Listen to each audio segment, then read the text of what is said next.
Brutus Magna here. I've got a couple of fights back to back.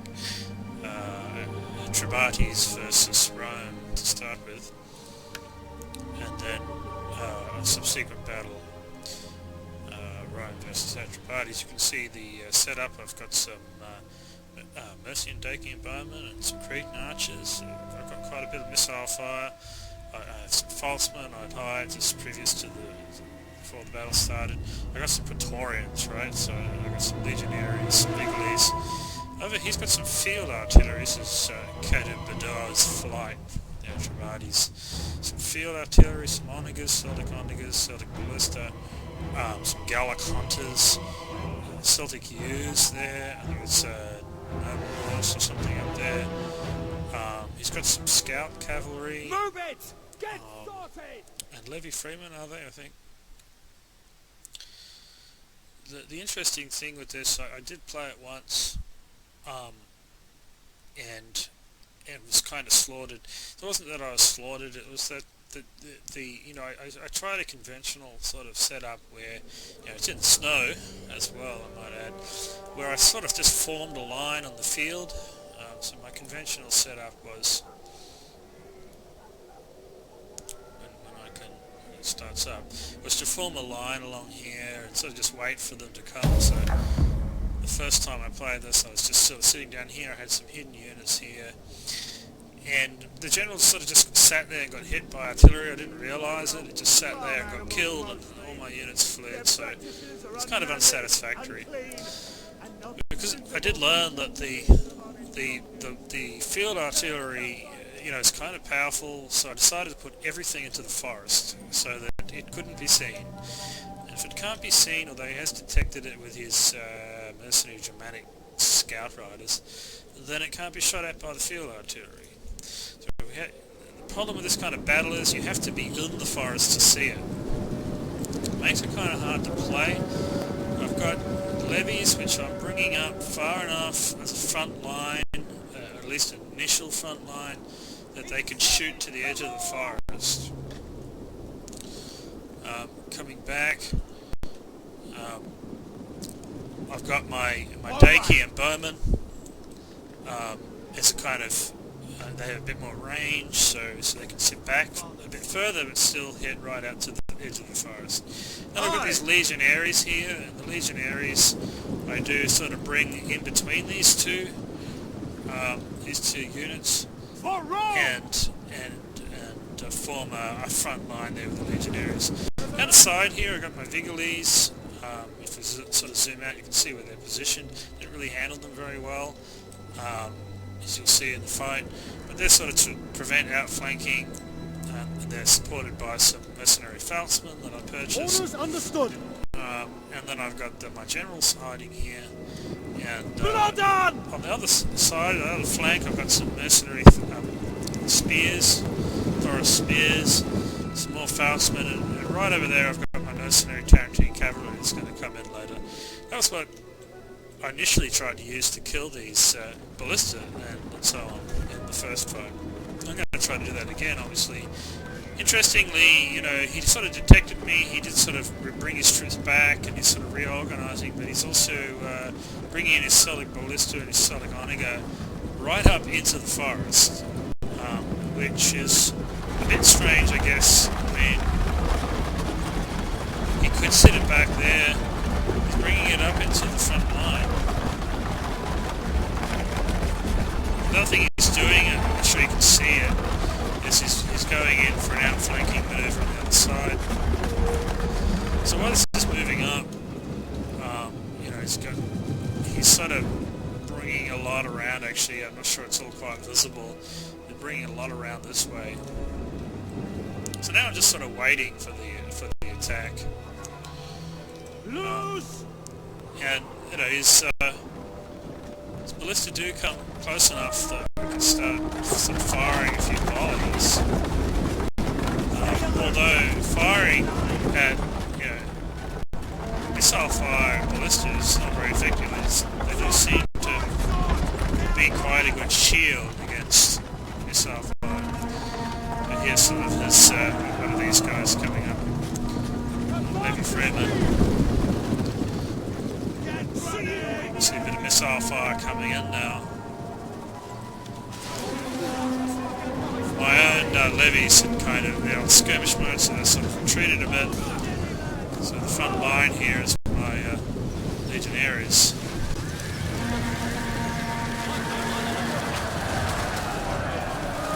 Decided to charge that with his cavalry. A lot of cavalry.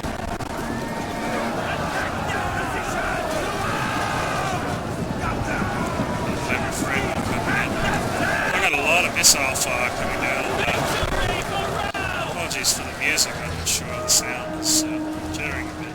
So here's the outflanking force. He decided to hit my outflanking force with his ballista. For a little while I was just firing at it, and you know, as I said earlier, they don't seem to take much damage. You can see these arrows are just sort of hitting the ballista and not really killing anyone. It's very ineffective. It's a lot of wasted missile fire. So, you know, I sort of realised this at some point. I've got my Tarantine cavalry up here, this new Tarantine cavalry that I can bring in, and I charge forward these, what are we looking at here, the Thoros Spears. So it's a pity I didn't think of doing that earlier and faster, because I did take a bit of damage there. While this front line is being fought out over here, the thing is, as I mentioned earlier, my Vigiles are over here. I didn't really position them properly, and they didn't do, you know, they didn't do much of a good job really. They sort of got outflanked themselves really. They did at least stop these guys from getting into my bowmen back there, so that was kind of nice. That's what they were meant to do. But if I'd lined them up properly, you know, I think I would have got a lot more value out of them. Here's the general. Starting to take some hits, and I really didn't want to lose the general. So I was sort of just protecting him. So this area is still kind of safe behind the front line. There's some Vigiles holding off. There's their other Omega unit that they had.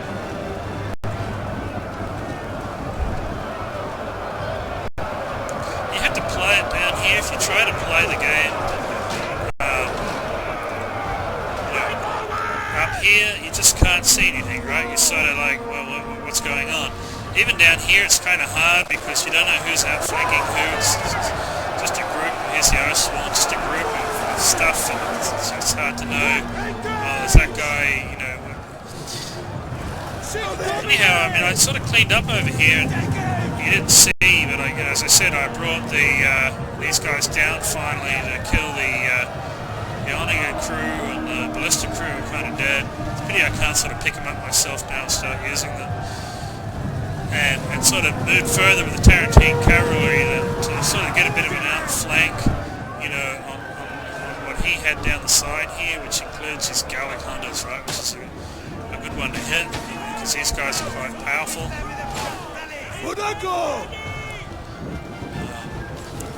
So, you know, I'm trying to do something there, but he's got some Levy Freeman sort of protecting them. Some more that I have to sort of deal with that.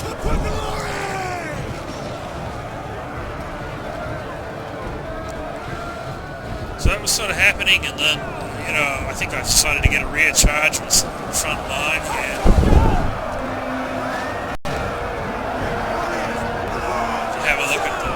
Stats actually, you know, the legionary here is kind of wavering, right? Down to 122 legionaries. Over here, the Praetorians are thinning out, but you know, they're still steady, eager, right? So that's good. And then they're on my missile fire now, from that flanking position that I can use to do a lot of damage there. But his groups have kind of broken through my Vigiles on the flanks. So, you know, I've still got some guys that had fled, I think, some Messer compartment, and getting some good shots.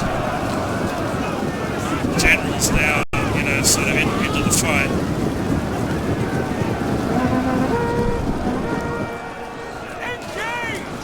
So yeah, this is a really hard battle to fight. I didn't expect the Atrapati to attack me. Fire on the enemy! By your command! Torrents here.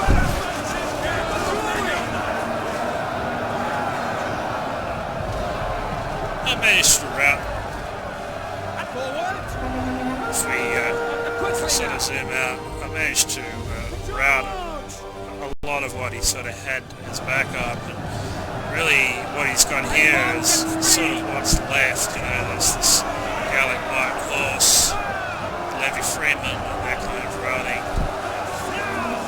Here's his Oathsworn, got to get some Taurians.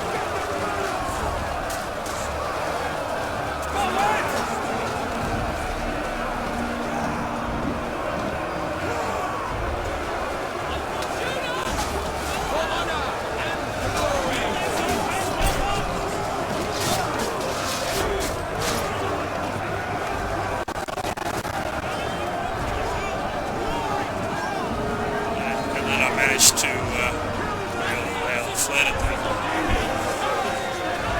So I think that the decisive strategy in this particular battle was realizing that the field artillery is going to do a lot of damage, and using the forest to prevent the field artillery from doing as much damage as what it could do. It was a costly victory. You can see I lost, did actually lose quite a lot of him in the units themselves.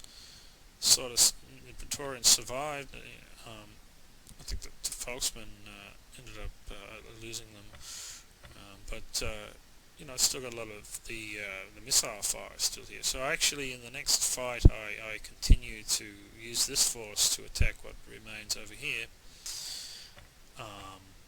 Kills are about even.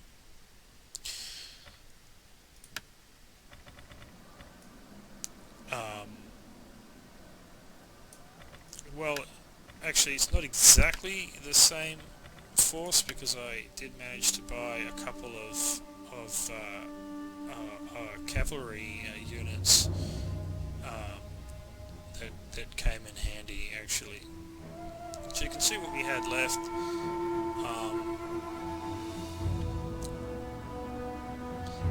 This fight's not too hard to win. I'm pretty thin in my infantry here. Falsmen and Praetorians, Vigilese, Legionaries. I've still got some good missile fire. He's still got a full unit of Gallic Hunters. And you know, these units are half, so they're still kind of strong.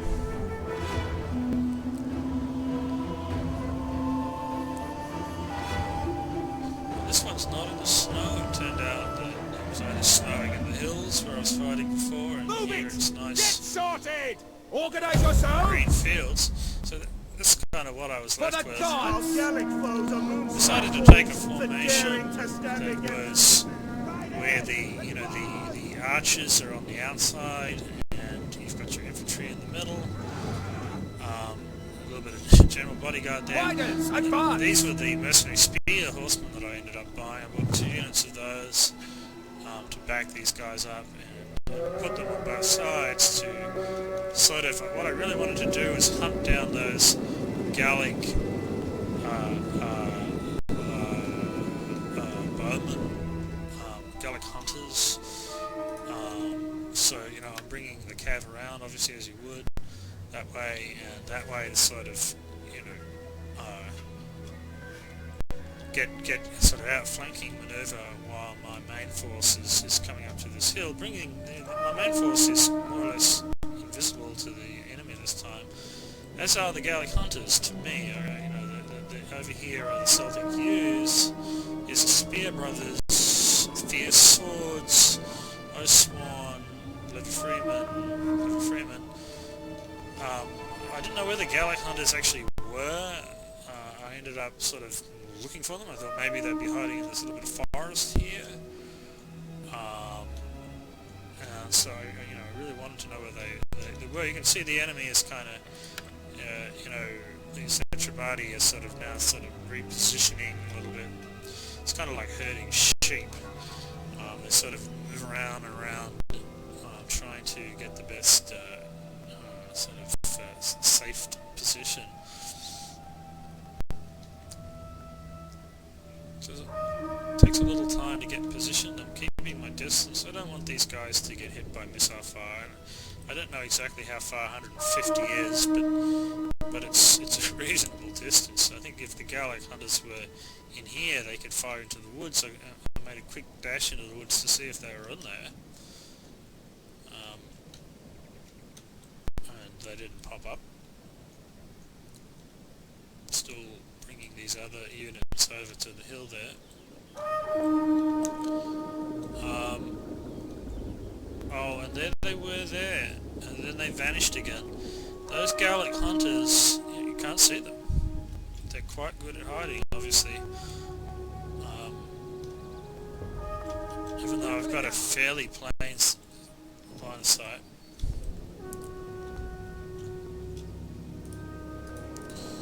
So maybe we can have a look at this battle from the point of view of these Cav spears.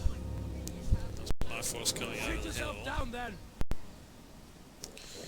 And there is the... I will not go to my death quietly.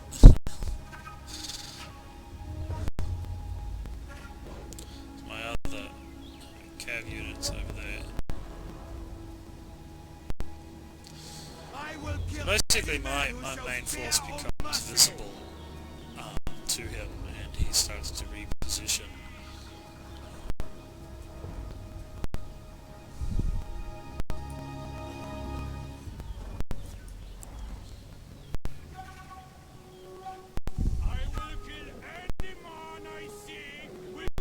He's fighting with the sun in his face. I'm not sure if that is a disadvantage in the game.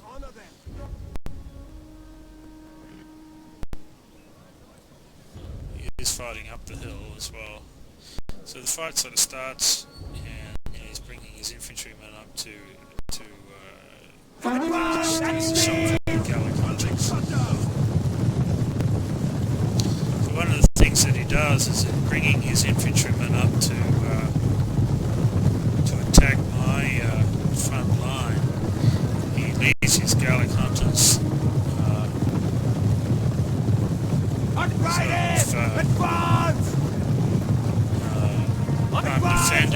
He's got his Oathsworn over there.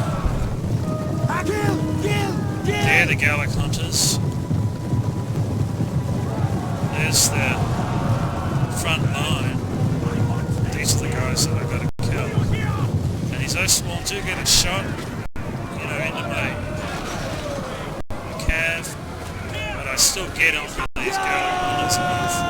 And I've got my other Cav coming in too now.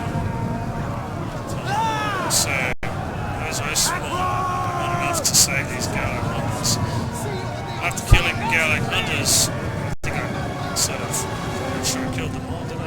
Killed them pretty quickly, and I got the other Cav on them. Now I'm getting the rear charge into the infantrymen.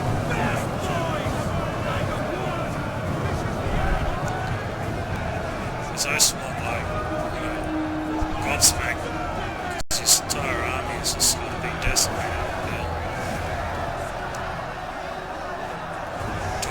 So it's a weird formation. Anyway, he brings his Oathsworn up as well. They give him a lot of missile fire.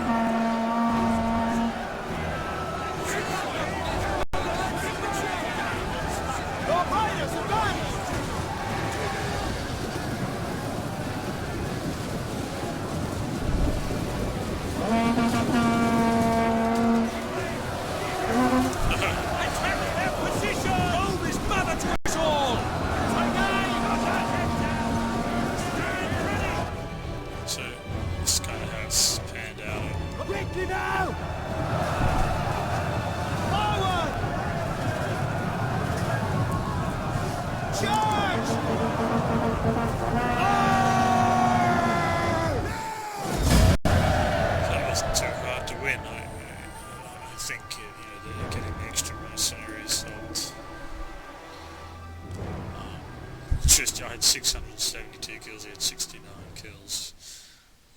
The Gallic Hunters only got 7 of those kills.